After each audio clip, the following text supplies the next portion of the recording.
खतौली में जीत के बाद जयंत चौधरी और चंद्रशेखर में बड़ी डील पक्की, कहा साथ में मिलकर मचाएंगे।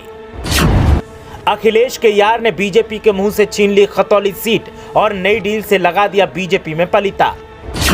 जयंत और चंद्रशेखर की जोड़ी का दिखा खतौली में मैजिक, अब जलवा आगे भी देखने को मिलेगा।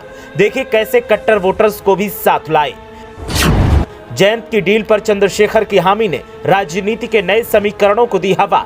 देखिए क्या होगा अब दोनों का अगला कदम।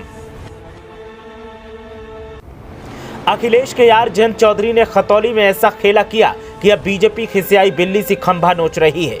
उधर जीत के बाद जयंत चौधरी ने चंद्रशेखर रावण के साथ मिलकर एक नई डील भी पक्की कर ली।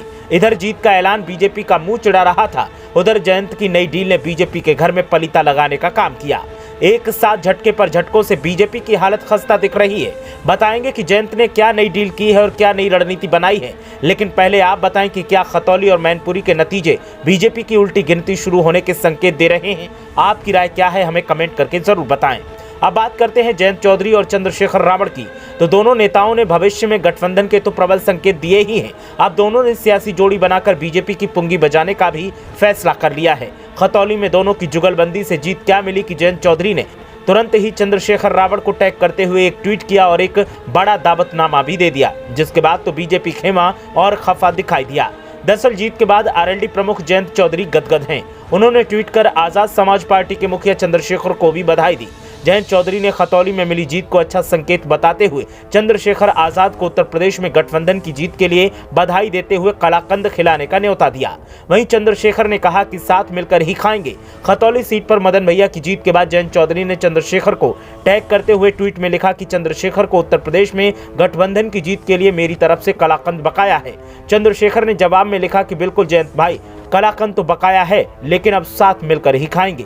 वहीं एक अन्य ट्वीट में जयंत चौधरी ने कहा कि खतौली और मैनपुरी में जिस तरह सबका साथ मिला, बहुत खुशी हुई और ये सर्व समाज के समरसता के अच्छे संकेत हैं। रामपुर में लोकतांत्रिक मूल्यों का जिस तरह गला घोटा गया है, उससे आहत हूँ। जीत का जश्न नहीं मनाऊंगा। वहीं बात करें मैनपुरी लोकसभा उपचुनाव की, तो जिस रिकॉर्ड मतों की हार सपा को देने का दावा बीजेपी कर रही थी, ठीक उसका उल्टा बीजेपी रिकॉर्ड मतों से हार गई और बीजेपी की मैनपुरी में हार ने गुजरात की जीत का स्वाद फीका कर दिया। बीजेपी को उम्मीद थी कि हिमाचल प्रदेश के साथ साथ वो मैनपुरी और गुजरात में भी बम्पर जीत हासिल करेगी, लेकिन हिमाचल ने भी दिल तोड़ दिया और मैनपुरी ने भी धोखा दे दिया।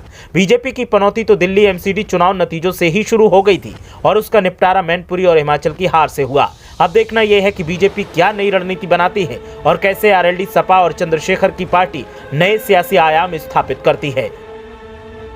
ब्यूरो रिपोर्ट, मीडिया हलचल।